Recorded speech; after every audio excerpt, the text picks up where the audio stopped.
Would you like to be indispensable? Today, we're talking about the art of being indispensable at work. Welcome to the Remarkable Leadership Podcast. Are you ready? Well, let's go.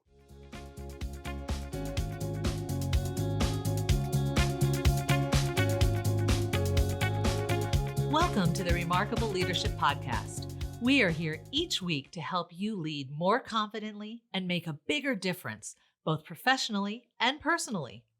This episode is sponsored by Kevin's free weekly e-newsletter, Unleashing Your Remarkable Potential, which is full of articles and resources to help you become a more confident and successful leader. Sign up by going to remarkablepodcast.com/newsletter. And now, here's your host, Kevin. Welcome, everybody, to another episode of the Remarkable Leadership Podcast. I'm glad you're here. You're going to be really glad you're here when you find out that our guest is Bruce Tulgan. Let me tell you about Bruce. You probably already know who he is because he is a best-selling author. He's advisor to business leaders around the world as a sought-after keynote speaker. His most recent book, right here it is, everybody, The Art of Being Indispensable at Work with Influence. Excuse me. I'm going to start over because first of all, in the intro, there's a missing word. In the bio, there's a missing word. I'm like, the word "at" ought to be in there. So we're just going to start over, Marissa. I'm going to get that word in there so I don't miss it. All right. So here we go, Marissa. 3, 2, 1. Welcome, everybody, to the Remarkable Leadership Podcast. So glad that you're here. As every week, we've got a wonderful guest, and today's guest you might already know, and if you don't, you're going to be really glad that you do when we're done. His name is Bruce Tulgan. If you're watching, you can see him. Wave at them, Bruce. But anyway, there you go. See, he's there. Everybody, he is Bruce Tulgan. He is a best-selling author. He's advisor to business leaders all over the world, and is a sought-after keynote speaker. His most recent book is called The Art of Being Indispensable at Work. Win influence, beat overcommitment, and get the right things done. Since 1995, he's worked with tens of thousands of leaders and managers in hundreds of organizations, ranging from Aetna to Walmart to the U.S. Navy to the YMCA. He lectures at the Yale Graduate School of Management, as well as other academic institutions. He is the founder and chairman of Rainmaker Thinking, and he lives in New Haven, Connecticut. And today, he's my guest. And Bruce, I'm so glad that you're here. Welcome. It's an honor and a pleasure. Thank you. So I've started asking this question of people. I've long asked people this question when I just meet them, and I started doing it here on the podcast. And that is, so like you probably didn't grow up as a little boy thinking, I want to be an author and keynote speaker. So like, that's a guess. I could be wrong. But tell us a little bit about the journey that got you here. Sort of how did that manifest itself? Just quickly tell us a little bit about the journey. I mean, when I was a little kid, I was going to be a doctor like my dad, but then in the 6th grade, when we had to dissect a frog, I threw up. And so my parents said, well, you could be a lawyer then. And, but for a while I wanted to be a rock star, and then I wanted to be the president of the United States. I'm not sure what got into me there, but then I thought maybe I'd be a professor. Anyway, my parents were right. I went to law school, and I was a lawyer for 428 days back in the early 90s. And not that you're counting or anything, Bruce. Oh yeah, I count everything now. So and then when I was working at the law firm in the early 90s, Generation X, my generation, we were the young people in the workplace, and I started becoming curious about how my generation was perceived in the workplace. And ultimately, I wrote a book called Managing Generation X. That sort of liberated me from the practice of law. And because that book sort of came out at the right time, and I started getting a lot of phone calls. And the very first call I got was from a pretty big company, and they said, would you like to come give a speech? And I said, really? And they said, what's your speaking fee? And I said, what's a lot? And, then I was only 27. I thought, you got to be kidding me. Well, this beat's working. So I've been doing that ever since. And, what we've done over the years is we do research. So We do in-depth interviews. My first book was based on in-depth interviews, and Yep. we've been doing in-depth interviews for 27 years now. All right. So that's a great story. And that, oh, you want to pay me to speak? That's awesome. So I told you that I wasn't going to ask you any controversial questions. I said that before I hit record. But I do have a question, and it's not meant to be a challenge, but it's meant to be a question. The question is, the book is titled "The Art of Being Indispensable at Work." My question is, and I've read the book, or most all the book, so I know where you're headed, but can people really be indispensable? Tell me a little bit about picking that word in the title, because that's not really what you talk about. Really? Exactly? Why that word? And can people really be indispensable, Bruce? Well, let me say three things. First thing is, I wanted to call the book "The Art of the Go-To Person." And I have the great good fortune of having a phenomenal publisher, Harvard Business Review Press. And they told me what we're going to call it is "The Art of Being Indispensable at Work." And the truth is, that sent me on a little bit of a tizzy because, most of my clients are C-level executives, right? So I advise CEOs. And if I were to go into an organization and do a talent assessment and determine that there were employees who were per se indispensable, I would go to the CEO and say, this is a significant business risk. Right. Right. So that's not a solution. That's a problem to solve. But for individuals, especially now, in the midst of what may be a profound economic crisis that may last for a long time, I think people desperately want to be indispensable at work. The feedback I've gotten from people is, yeah, I want to read that now more than ever. Right. I did not write that book in anticipation of the pandemic, but I might as well have, because what I'm being told by most people is, yeah, look, even before the pandemic, everyone wants to be that indispensable go-to person. Everyone wants to go to work and have everyone look up to them, have everyone want to come to them. But what people really want is to have other people want to work with them, want to make good use of their time, they want you to want to work with them, right? So Right. They want to be that person that other people don't want to disappoint. They want to be that person who has a reputation for delivering and for being great to work with. And when I go into organizations, I ask everybody, when I do talent assessments, I ask everybody, hey, tell me about your go-to people. And so the art of being indispensable at work, it's really the art of being nearly indispensable, and it's really the art of the go-to person. The people who show up on those lists over and over again, that's a go-to person. The people who stand the test of time. What I tried to do in the book was capture, what do they have in common? Yep. And I asked the question because of that word, and I was pretty confident that somewhere I was going to come out to that's a marketing word, and it is. And so but the only reason I say it is for someone who's listening, and certainly by the time we're done, you're going to want to have a copy of the book, but I didn't want you to get stuck on that word and say, wait a minute, you can't be in it, blah, blah, blah, blah, because that's a system problem. That's a process problem. If you really had truly indispensable people. So the book really is about being a go-to person. And my observation or my reflection as I prepared for our conversation, Bruce, was to say that I'm guessing that most of the people that have the proclivity to listen to podcasts, especially a podcast like this, either are go-to people or are striving to be, right? Yeah. So I think the book is useful for us either way, because it helps us from your research to clarify what that means, but also gives us a roadmap if that's where we're headed. And you open the book in a really interesting way by talking about what you call the overcommitment syndrome. And I'm also betting that there's a bunch of people listening whose ears just perked up and said, oh, the overcommitment syndrome. So tell us what that means to you, and and more importantly, how do we combat it? Yeah. When I first set out to write the book, that was the problem I was trying to solve, was how to be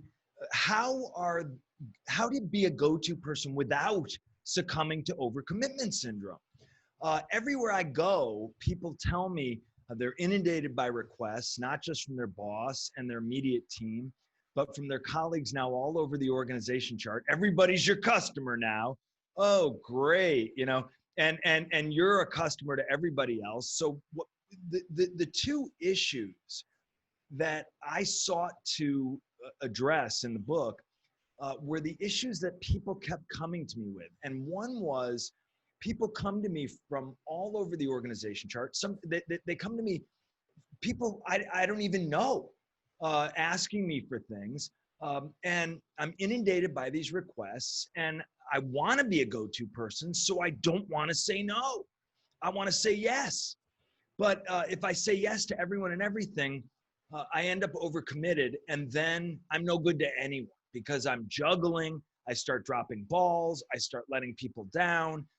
And meanwhile, the flip side of that is people were telling me, gee, nowadays with interdependency, with the collaboration revolution, with mid-level managers eliminated from the equation, when everyone's supposed to work things out at their own level and rely on each other and collaborate and cooperate, that here I am trying to rely on people I can't hold accountable.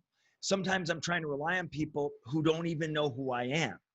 So it was this workplace where there's so much outside your control, where people's jobs are getting harder and harder, where they have to deal with so many people, where they're inundated by requests, they don't want to say no, where they're relying on people who also don't want to say no.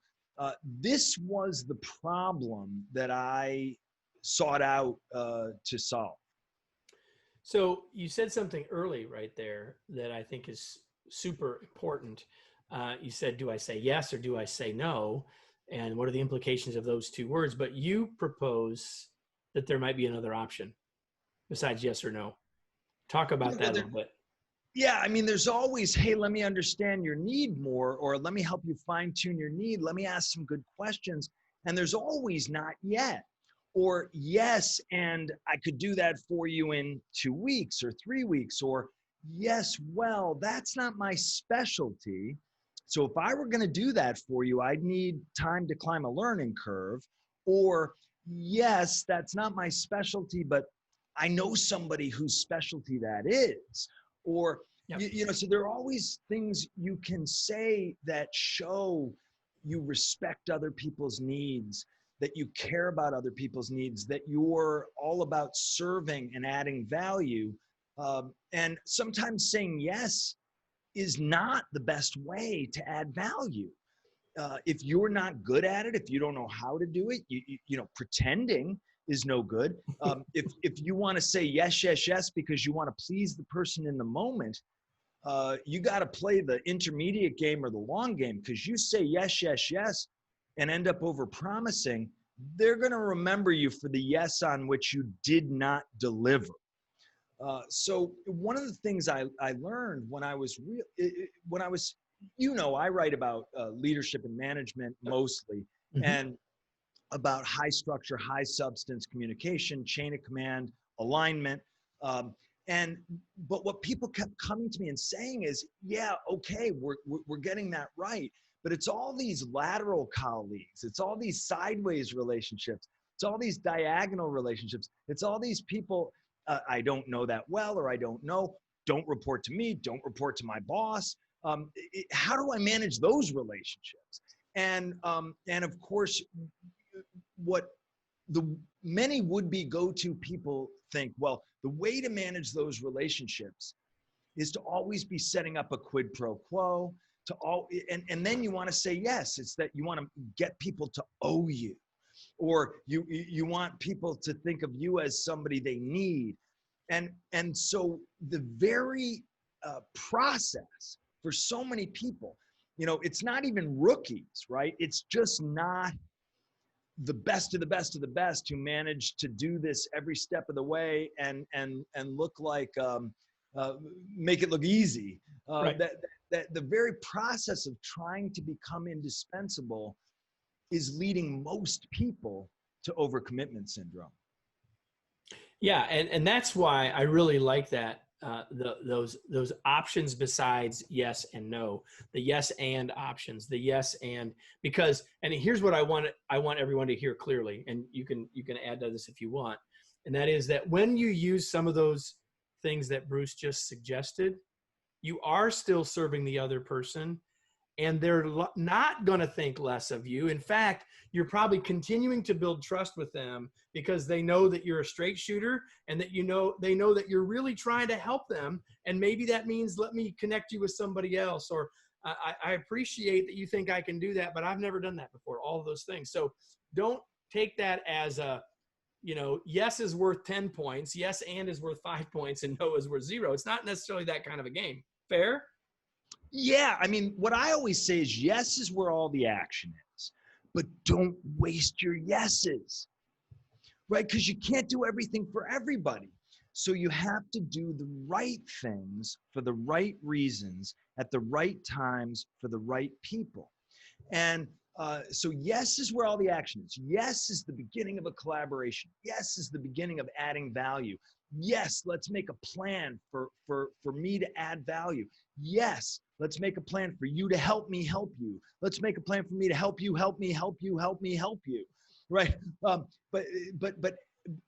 every good no is all about opportunity cost. It's about making time for a better yes. Yeah. So yeah, if all we do is say yes, we're making no choices, right? We're not making any choices at all. So you talk in the book about collaboration and relationship building, and you've already mentioned a couple of times, Bruce, that the world is changing, and I think you used the phrase collaboration revolution. So on one hand, I want to be a go-to person, and now you're saying, oh, but Kevin, you need to be collaborating, you need to be building relationships. How do those hook those two things together for me? I want to stand out as the go-to person. Hook those two things together for me, and why is that so important? Well, you want to build an upward spiral. So in a collaborative workplace, you can't do it alone. You're going to have to rely on other people. So start there. Most people start with what they need. Okay, well, I want to be able to rely on other people, but I can't hold them accountable. And so, okay, well, if you don't have authority, you have to use influence. But what does that really mean?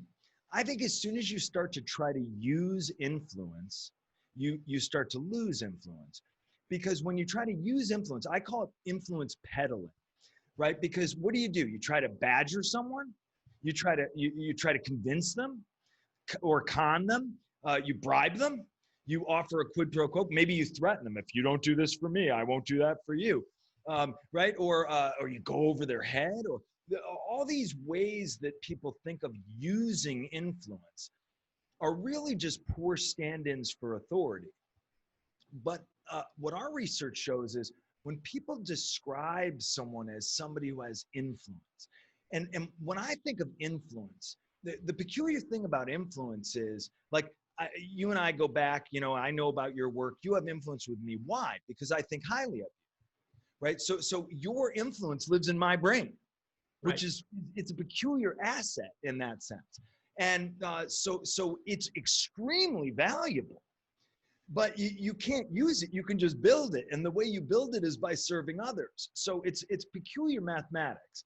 And so what I always tell people is, what you want to be is valuable to other people. And of course, you want to be valuable to other people as a customer too. You want to help because you want to help other people be valuable. And you want to build other people up and help them become more valuable. You want to help other people add value. You want to help other people become more capable of adding value. And you want to be someone who adds value. The thing is that you have to kind of play a longer game. It's a marathon, not a sprint, right? It's about your reputation. So when I look at real go-to people who stand the test of time, what they have in common is other people want to do things for them. right? Other people want them to want to work with them. Other people want to make good use of their time. So my influence lives in your brain. And so how I show up, how I conduct myself. So that means, sure, I got to be good at my job, but we all know technical experts nobody wants to go to, right? Because they have a bad attitude. They say, oh, well, you got to have a good attitude, but you don't want to make promises you can't keep, right? So you got to deliver. And, oh, well, I can just outwork everybody. Well, no, eventually you'll get exhausted and you'll start dropping the ball. So how people show up, how they conduct themselves, how they play the longer game, that's where all the action is.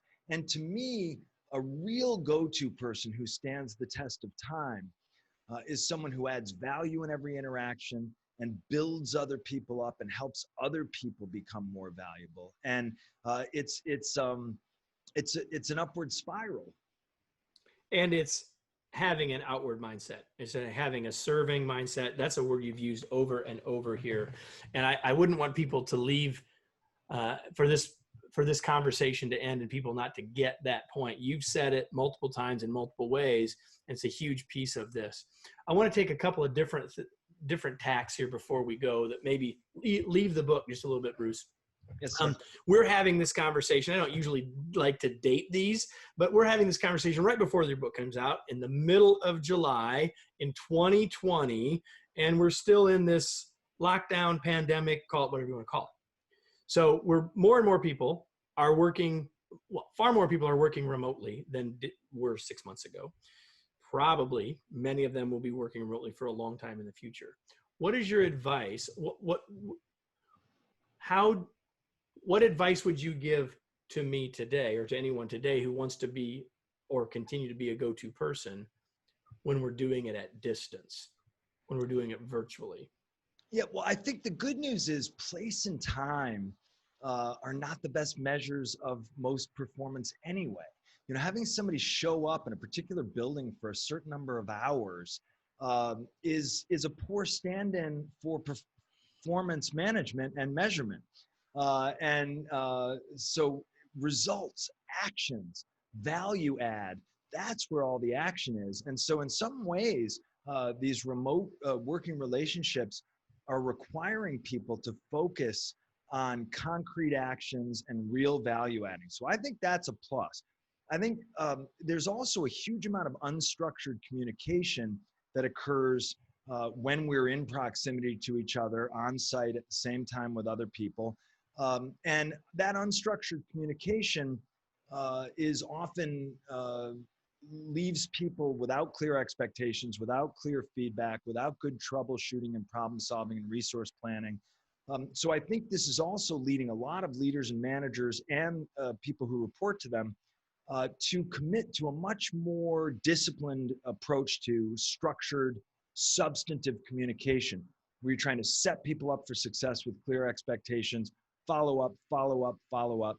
I think it's also true that when we're on site together now, instead of the default presumption, it's going to be for a special occasion. So we're going to be on site together for very specific reasons, you know. But I do also think there's something lost in not being together on site. And one of the things we're trying to evaluate is, there are a few different things that are lost as far as our initial research shows. One is what I call soft, unintentional data transfer. So I call it noticing. The next thing is spontaneous interaction. Yep. And I call that deciding to share or deciding to ask now instead of later.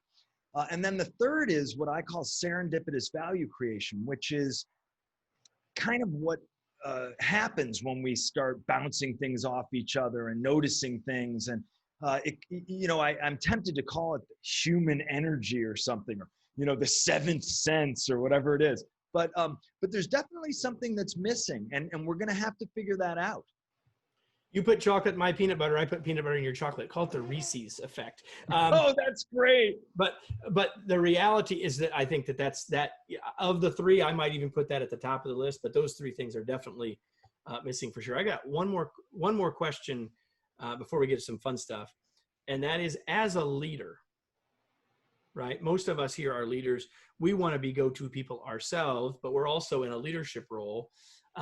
Other than having people read the book, and we are talking with Bruce Tulgan, the author of The Art of Being Indispensable at Work, Win Influence, Beat Overcommitment, and Get the Right Things Done. Other than having people buy copies of this book, what advice would you give to leaders about coaching others to build these skills? Well, my view is that if you are in charge of someone else in the workplace, this is a huge amount of power and a huge amount of responsibility, that you have power in relation to someone else's career and livelihood. Your job is to set that person up for success. And that means, of course, first and foremost, broad performance standards, clear expectations, talking through resource needs, giving real feedback. But I think it's really important to help people also think through how to adapt to the changing environment, how to build up some of the critical non-technical skills, like how you show up, how you conduct yourself, how you communicate up the chain of command, how you communicate down the chain of command, how you put structure into your communication sideways and diagonal, how you make decisions, where I think when anybody comes to you with a request, with an ask, tune into that ask. Pay close attention to every request. Ask lots of questions of the ask. Do an intake memo. Take notes. Show that person that you're really paying attention to the need that they're communicating with you. And then when you say no, explain why.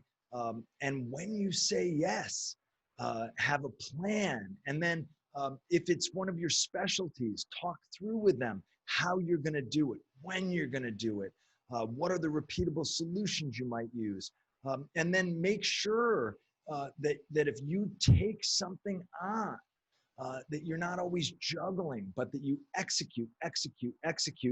And the other thing that I tell leaders, if there's one technique that you can put into practice to help people work together more effectively, it's one, I've worked with the United States Armed Forces now for 25 years as a consultant. And one of the things they do is what's called an after action review.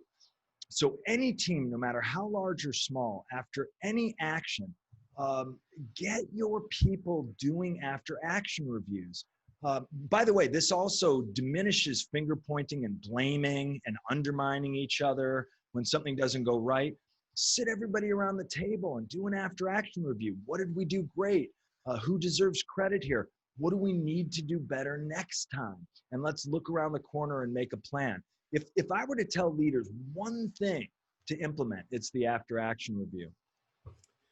Whether you call it that or call it something else, that's how we get learning into action in groups. That's how we create organizational knowledge. That's how we build process improvement. That's how we create greater levels of trust and less blame. And we could both go on and on and on that for a long time. But I'm done talking about work, Bruce. I want to know what you do for fun. What do you do for fun? Well, I mean, you like your work. It's clear. I know that it's true for both of us. But what do you do for fun? Well, I do a lot of physical training. So since I was 7 years old, I'm a karate practitioner, and I'm now 53. Get this, my teacher when I was 7 years old, he lives with me now. My office is next door to my house. And in the office, I also have a dojo where we practice karate, and some guest rooms, and then, of course, all the offices. And so my teacher has lived with me now for 5 years. He's 78 years old now. And his grandson, who's 20, lives with us. We're putting him through college, and his dog. So I love to pet the dog. And my wife and I have been together 35 years. So she's definitely my favorite to hang out with. And I like to ride my bike. Also, I take long bike rides, and I do a lot of working out, and so I guess that's a big part of it. One of my new pandemic hobbies is I've been experimenting with alcohol. That's been fun. I At do least a you lot didn't of. say you're baking bread. Not that there's any problem with that, but I'm mostly kidding, but I'm not really a drinker. But I mean, Jesus, pandemic's getting old, and there you and go. then also I've learned to cut my own hair, which I feel pretty good about. Uh, Well, you're a braver man than me. So I know there's something else that you like, and maybe you wouldn't necessarily put it 100% in the fun category, but I know that like me, you're a reader. What's something, Bruce, that you're reading these days or that you've read recently that people might find interesting? Yeah, reading certainly is one of my big hobbies. My wife is a scholar and also a writer, and much better writer than I, and much more successful than I. But I read the paper every day and all that stuff, of course. But one of I'm working on a memoir right now, so I've been reading memoirs almost exclusively. I read Isaacson's biography of Ben Franklin, and now I'm working on the memoir. It was a very famous autobiography, the autobiography of Ben Franklin. It's sort of set up the genre. But I've been reading a lot of memoirs. An old mentor of mine, David Hackworth, who died 15 years ago, his first book was called About Face, which is an incredible battlefield memoir. And I've read it before, but I'm rereading that right now. Mostly I'm reading memoirs right now. Perfect. That's awesome. So Bruce, where can people, where would you point people to connect with you, learn more about your work, learn more about the book, anything that you want to share with people before we finish up? Yeah, you can always find us at rainmakerthinking.com, and my email is brucet@rainmakerthinking.com, and I pride myself on responding to emails pretty well, if not always 100% immediately. And, but of course, also Amazon, you can get the book, and wherever books are sold. One of the great things about HBR is wherever books are sold. Very true. Very true. So now my question for all of you who are listening and watching. It's the question I ask you every week. It's one of my favorite questions. It's 2 words. Now what? What are you going to do with this? Whether it's, hey, I want to think about doing after action reviews, whether it's thinking about how I manage my yeses and my nos and my yes ands, whatever it is that you take from this call or from this conversation that you would find useful. Intellectually understanding this is fine. Far better to take some action. And I know that it is and I believe it would be Bruce's best wish here is that you would take some action from what you got, not just have listened to us and say, oh, that was pretty good.